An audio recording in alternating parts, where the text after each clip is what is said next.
Hello and welcome to the OMFL Atlanta Falcons review. I'm your host, Mike Fleury, and I have no idea how I'm supposed to cover these last 4 weeks of OMFL football. Uh, we're going to jump into it and hope for the best, but it's been a really strange 4 weeks. Starting with week 9 against the Chicago Bears, we had two desyncs at about halftime. The games were going very differently.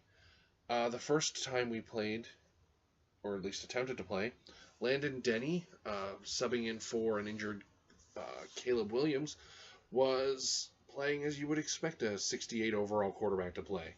Very poorly. He's thrown more passes to my team than to Collins. There was more drama off the field than on. Frankly, we had a different interpretation of the rule about running backwards. Jet touch passes by play design run backwards. He didn't think I ran it properly. I disagreed. We didn't agree on it by the end of it, but that was the most drama we had in that game because it was 27-6 at half. And then we desynced. We started again. Suddenly, Landon Denny is the next coming of Peyton Manning, hitting every pass. He was about to go up, I want to say 10 at about halftime. I don't think he had scored yet, so it was he was already up 3, I think. Though it might have been 7. It's hard to remember at this point because we played so much goddamn football. We started early and somehow ended up being, it was 8:40. We were meant to start at 8. We started at 7. And now we're 40 minutes after our original start time. We were the last game. He was playing much better that second game. It kind of sucks for him that the game desynced again. I still think I probably win that game just because he's using Landon Denny. So he hadn't, in that second game, really had to throw the ball into any tight windows. He'd managed to find open receivers. If he had to make tight window throws, Denny's probably throwing a couple interceptions, changes the game. I still think I probably win, as I said, but the second game was far better for him. His defense was locking down my offense. But we desync again, so now, after a short conversation, we decide, you know what? We're both kind of sick of each other. We're both tired of playing this game, and we're the last game. We need to let the league move on.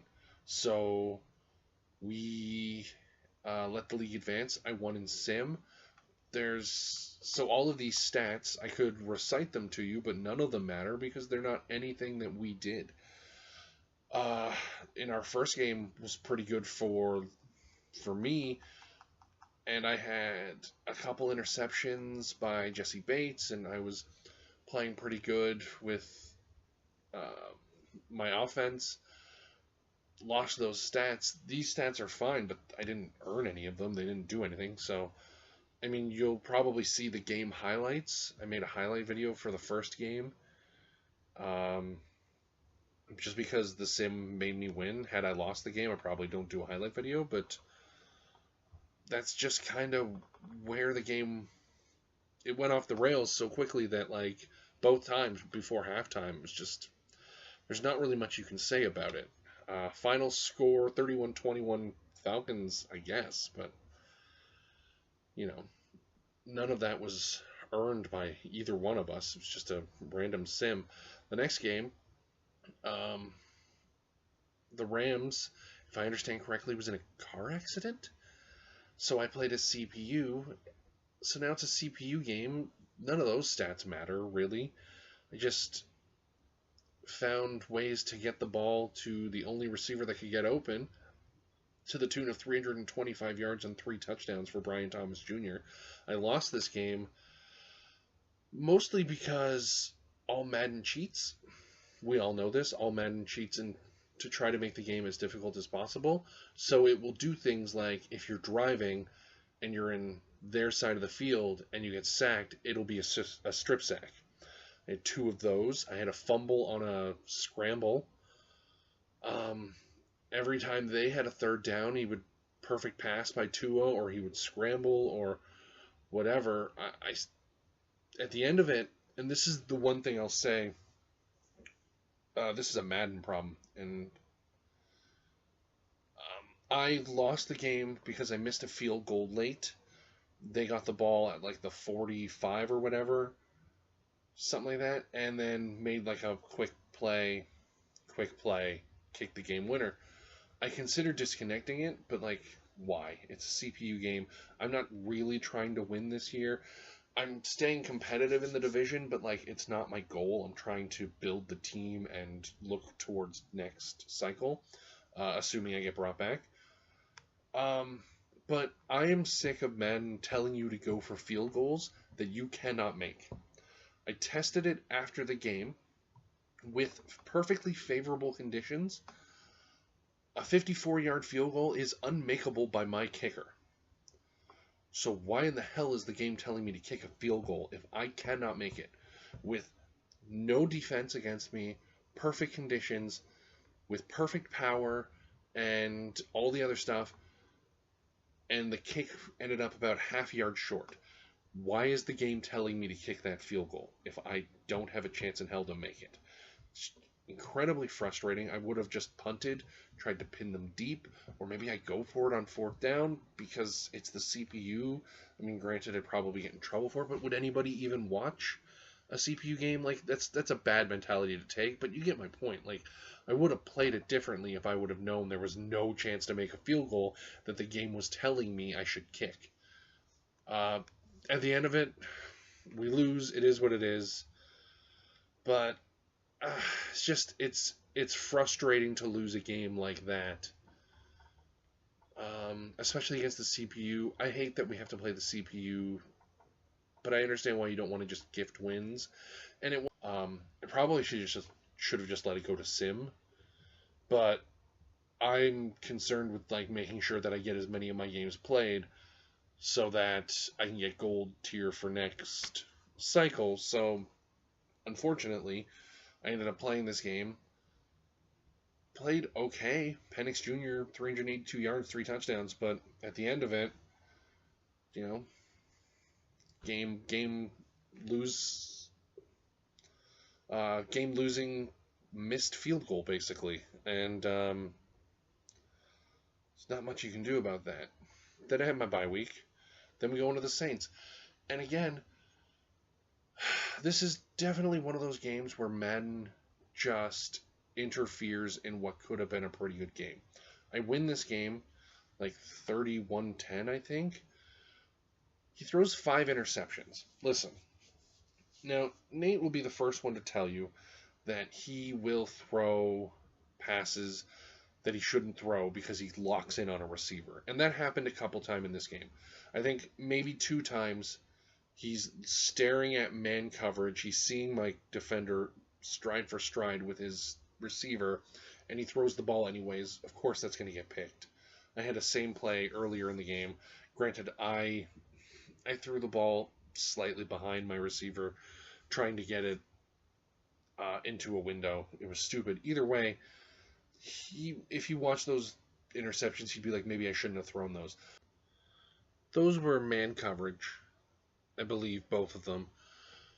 And you can be excused for trying to fit one in versus man coverage. 2 of the other 3. One of them was also man. And the other 2 were in zone, and they were just absolutely maddening. One of them, he had Olave and Hall on the left side of the field. Hall wide, Olave in the slot. Olave's running a streak slash post option. The post, obviously, if he's on the left side, is going to the right, going to the middle of the field.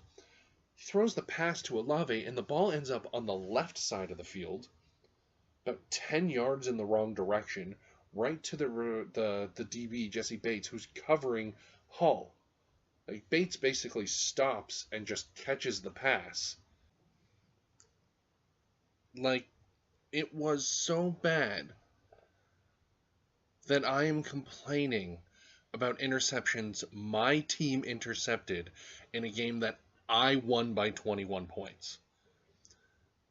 Just to give you context, that's how bad those EA passes were.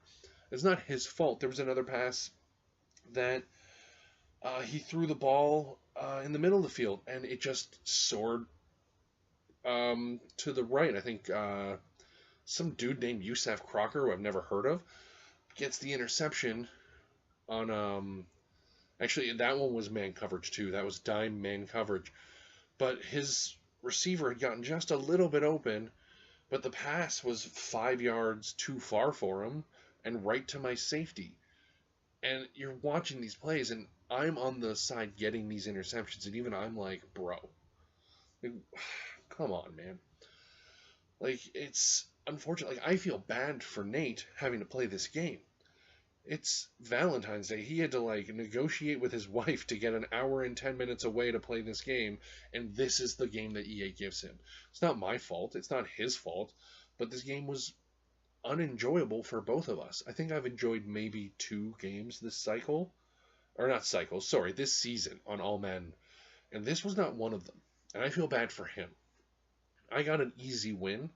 My quarterback played well. I thought I made some really good decisions offensively. I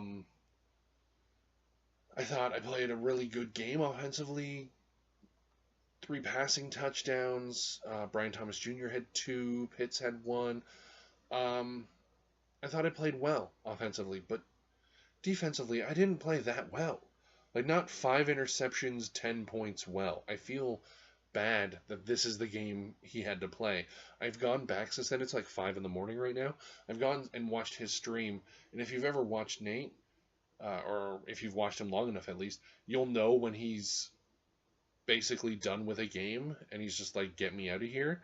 And I knew, just based on the way he was playing, that it was right after that interception to Yusef Crocker that he was just like, all right, we're done here. And sure enough, I'm watching the game on the stream, and that's exactly when it happened. And I can't blame him. Like, he did nothing wrong. Like, that's probably the pass he should have been making. Now, should it have been complete? Maybe not. Maybe he gets knocked out. I don't know. But, like, the Olave pass is probably a touchdown. So why is it going to Jesse Bates 10 yards behind Olave? Like, it's just, like, I feel so bad for this dude, and I'm the one getting the benefit of all this.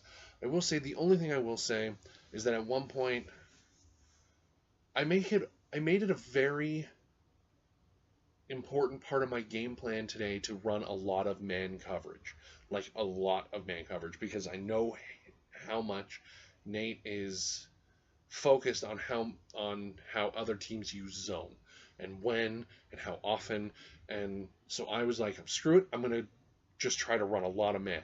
I ran a ton of man, and like somewhere in the third quarter, Nate goes, well, he was zone coverage heavy in the first half. And I'm like, or early on. And I'm like, well, no, I was man coverage heavy. I am usually zone coverage heavy. But, like, I was 9 for 9, or 9 and 9 in the first quarter. 9 man, 9 zone. If we're including blitzes on both, because I ran some blitz versions. But generally speaking, 9 for 9. 15-14 in favor of zone at half. 24-21 or 23-22 in favor of man at the end of the game. I was man heavy. At the point where, at the end of the game, I had no more cover 2 mans. I couldn't run anymore. They were all gone. All of my base off defense and all of my nickel coverages were done with man 2. I'd run at my man blitzes, I'd run a lot of man, and we only get to run plays like 2, 3 times each. So I'd gone through a ton of man coverages, more than I usually run. So it was a little like disheartening to hear him say, "Oh, he was zone heavy," because like, but I like really tried to be man heavy. So, but like, yeah, no, that's 4 weeks in 15 minutes, and I have no idea. Like, I'm gonna maybe put the highlight video for the New Orleans game in here. We'll see if it's available for me to edit tomorrow, and then if it is, maybe I'll splice it in. But like, how do you even talk about this? Like, I don't really even know. It's just I am really struggling this season, and these 3 games were like an outlier in a season that's already been kind of miserable. And I'm trying to like, I don't want to just be the guy complaining all the time in these videos and in chat, but like, oh man, I don't know. I don't know if All Pro fixes it because it feels like the game's starting to wear on everybody. Um, just I don't even know. Like, what do you even say after those 3 games? It's just a rough stretch of games. I got Green Bay coming up. After that, I have another game against the Saints. I mean, hopefully, for his sake at least, like, I would still like to beat him 31-10, but I would like that to be because he made bad decisions where he was throwing the ball, not the game just sailed passes randomly. You know, I would much rather have a game where I just dominate to get a dominating win as opposed to just be on the receiving side of like a really good franchise QB throwing the ball 15 yards in the wrong direction somehow. So, anyways, we're going to wrap things up here. And I will get back after the next Saints game probably. Assuming we get that played. That's going to be difficult on our schedules, especially with Sim being tonight. We might not be able to get that game in. We're going to give it a shot, so we'll see what happens. But yeah, I'm going to wrap it up for the OMFL Atlanta Falcons review. I've been Mike Fleury, and as always, I'll try to do better next time.